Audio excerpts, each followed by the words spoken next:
Assalamualaikum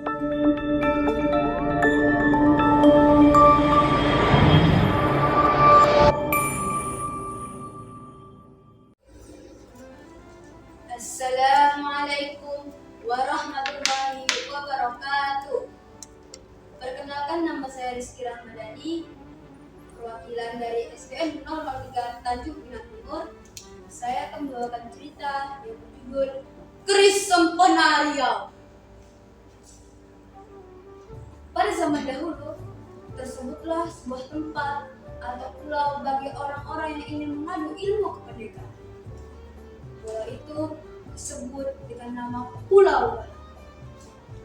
Kata galang itu sendiri berarti mengadu kehandalan dan ilmu kependekan. Biasa juga disebut dengan menggalang atau mengadu kehandalan. Tersebutlah seorang pendekar yang sangat handal, perkasa, gagah berani, dan sangat pandai bermain senjata atau bersilat, sehingga ia diberi gelar dengan nama Pendekar Galang. Karena kesaktian Pendekar Galang, ia dipercayakan oleh Baginda Raja untuk mengatur semua kelengkapan persenjataan kerajaan.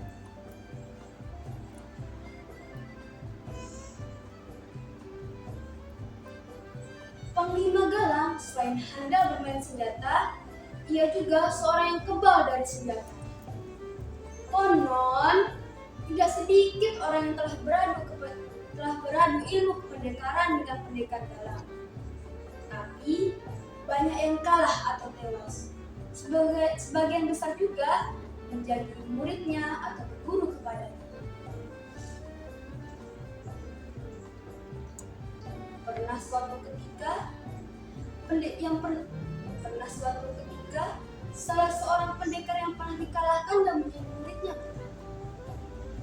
Wahai Pendekar Galang yang handal, kalau tidak menjadi kesalahan, bolehkah hamba bertanya? Ya, silakan Tuan hamba bertanya. Tentang apakah itu? Panglima. Panglima Tuan hamba adalah panglima yang handal. Tetapi hamba tengok Tuan hamba hidupnya sangatlah sederhana. Tidakkah Tuan hamba ingin hidup seperti panglima kerajaan lain yang hidup segelingan harta kekayaan? Tanya salah seorang.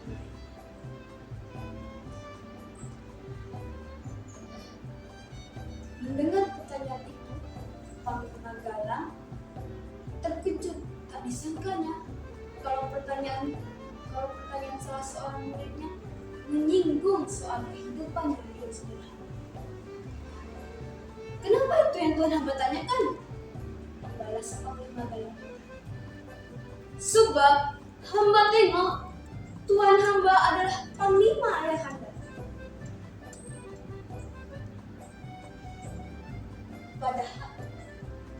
Padahal tugas Tuan hamba sangatlah berat.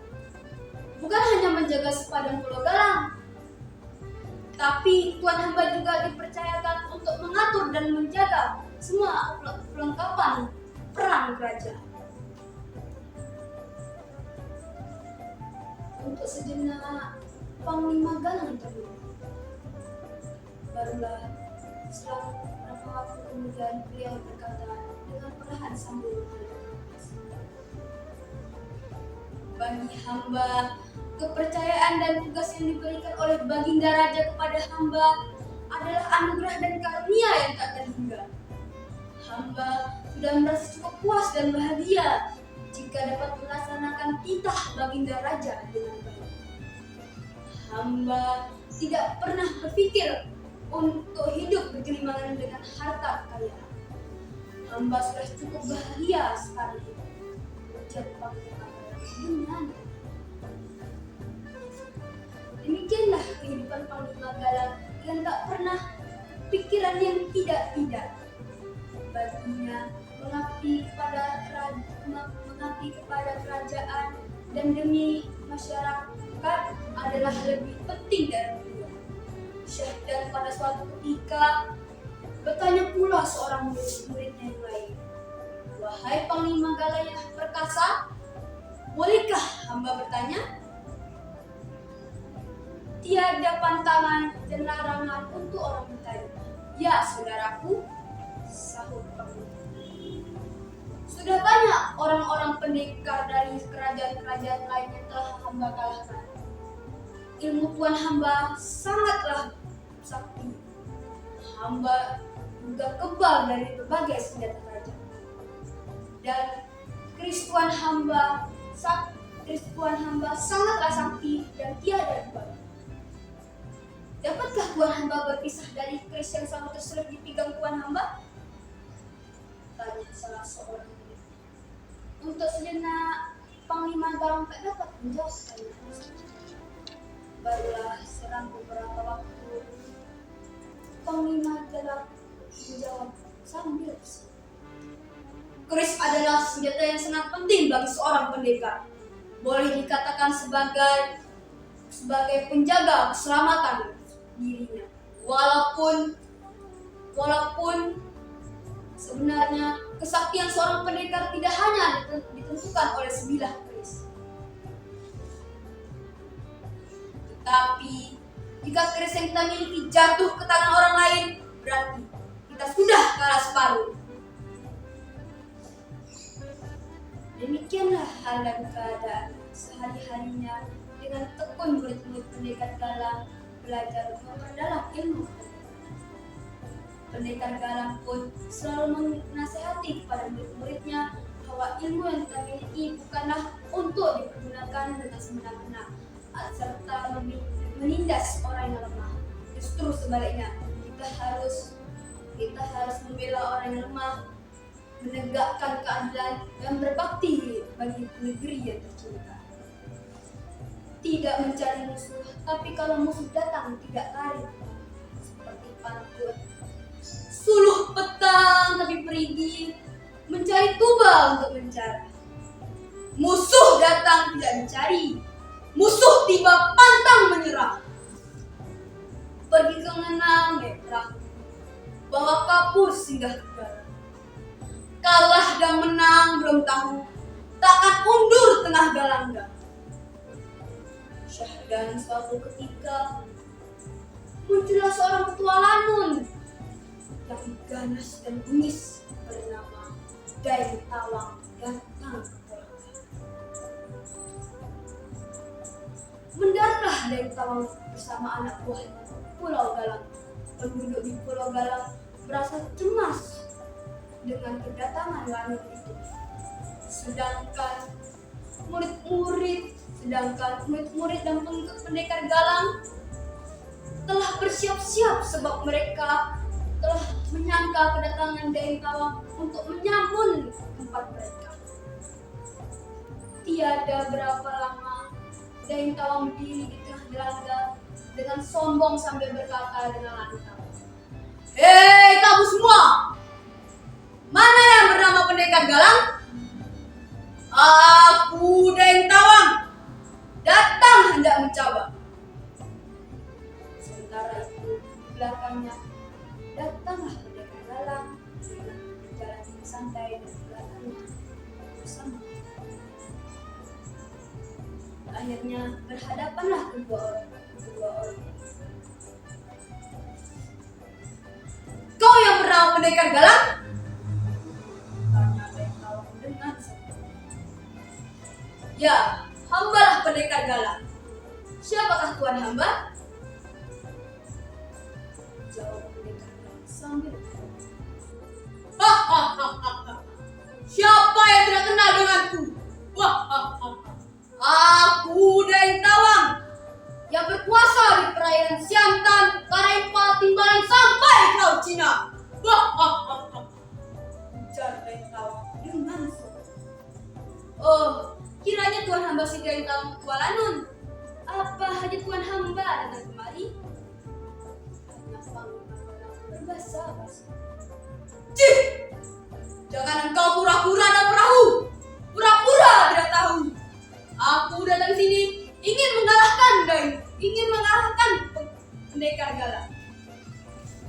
Jawab Dai. "Oh, begitukah hajat tuan hamba datang kemari?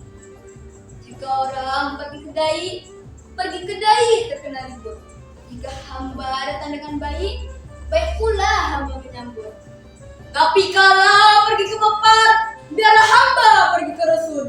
Kalau Tuhan datang mencabar, takkan undur juru disusun. Ujar Panglima Galang dengan cus! Pergi pekan bawa bekal, berbaris-baris buah berangan. Kalau Tuhan sungguh handal, cabutlah keris pula serangan. Cak! Terdengar dari teriak Dai Tawang sambil menyerang. Panglima Galang menyambut serangan Dai Tawang dengan tenang, tapi dengan mudah pula dapat dielakkan. Tak lama kemudian terjadilah perkara yang amat seru. Masing-masing menunjukkan kemampuan dan kehandalannya bermain keris. Debu di sekitar bertebang. Orang-orang menonton menjauh dari gelap. Akhirnya, dengan suatu sepakan yang cepat dan terjembang serta sulit untuk dielakkan, mendaratlah dada Dai Tawang, hingga akhirnya Dai Tawang jatuh terjembang serta sulit untuk bangun kembali. Bukan dibunuh ketua Lanun itu, tetapi Pendekar Galang mengulurkan tangannya untuk menolong Dai Tawang. Disalurkannya kembali kerisnya itu, lalu mengulurkan tangannya untuk menarik Dai Tawang.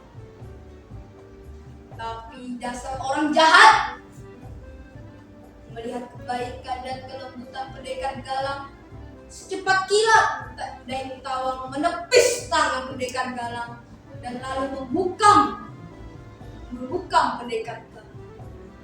Pendekar Galang tak sempat mengelak, maka keris Dai Tawang menusuk dada Dai Tawang, menusuk dada Pendekar Galang. Letak! Terdengar suara barang patah.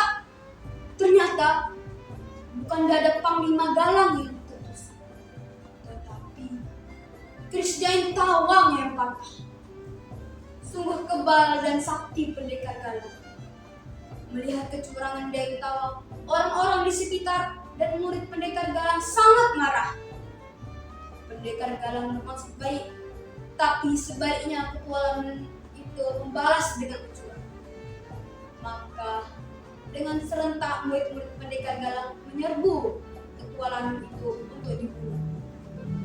Muncullah Pendekar Galang cepat menahan dengan memegang erat tangan. Tunggu! Sabar semuanya. Serta pula orang-orang mengikuti perintah Pendekar. Wahai Dai Tawang, dengan kecuranganmu ini, sudah sepatutnya tuan hamba dibunuh. Tapi hamba masih ingin memberikan kesempatan kepada tuan hamba untuk bertaubat. Jadilah orang yang baik, berhentilah menjadi lanun, ujar Pendekar Galang dengan tapi sebaliknya Dai Tawang bukan meminta maaf, melainkan dengan sombongnya ia berdiri lalu berkata, "Hei Pendekar Galang, hari ini aku pecundang, tapi masih ada kesempatan lain untuk menebus kekalahan ini. Tunggulah pembalasan Dai Tawang," kata Dai Tawang sambil memperhatikan semua orang yang ada di gelanggang itu. Bukannya bertaubat, tapi berompak mengatasnamakan pengikut Pendekar Galang dan memfitnah Pendekar Galang. Baginda Raja sangat murka dan memberi perintah, tangkap Panglima Galang beserta bunuh dia. Ampun, ribu ampun tuanku, sembah Pati harap diampun. Sesungguhnya Pati telah difitnah orang. Selama ini Pati tak pernah berniat dan punya pikiran untuk mendurhaka kepada tuanku dan kerajaan. Tapi kalau tuanku tidak percaya, Pati bersedia dihukum. Ampun beribu ampun tuanku. Terimalah sembah Pati, mengingat selama ini keris pusaka Pati ini telah bertahun-tahun bersama Pati. Dan keris ini sangat sakti, maka akan Pati sembahkan kepada tuanmu. Ujar pendekar dalam sambil mengeluarkan keris sakti yang terbungkus. Saat kemudian Baginda Raja pun, wahai sekaliannya, dengarkan beta berucap. Pada hari ini, seorang pendekar yang gagah perkasa yang telah menjadi sandaran kerajaan telah menghadiahkan sebuah beta, sebuah keris pusaka yang selama ini sudah pun menjaga dirinya. Hadiah ini adalah petanda kesetiaan pendekar Galang kepada kerajaan. Maka dengan ini, keris ini beta namakan keris sempana Riau. Demikian titah Baginda. Tiada lama kemudian, barulah pendekar Galang menghantarkan sembah. Beliau berkata, karena sudah tua, ia ingin melepaskan diri. Dan ia ingin betapa menurutnya telah banyak pemuda-pemuda yang muncul dan handal yang bisa menjadi sandaran kerajaan. Pada awalnya, niat pengunduran tersebut ditolak oleh Baginda Raja. Tapi karena kuatnya keinginan pendekar Galang, Baginda pun tidak bisa menahan. Setelah mengantunkan sembah, pendekar Galang meninggalkan istana. Dan sejak peristiwa itu, tak siapapun tahu kemana perginya pendekar Galang. Sekian cerita dari saya. Terlebih dan kurang saya mohon maaf. Assalamualaikum warahmatullahi wabarakatuh.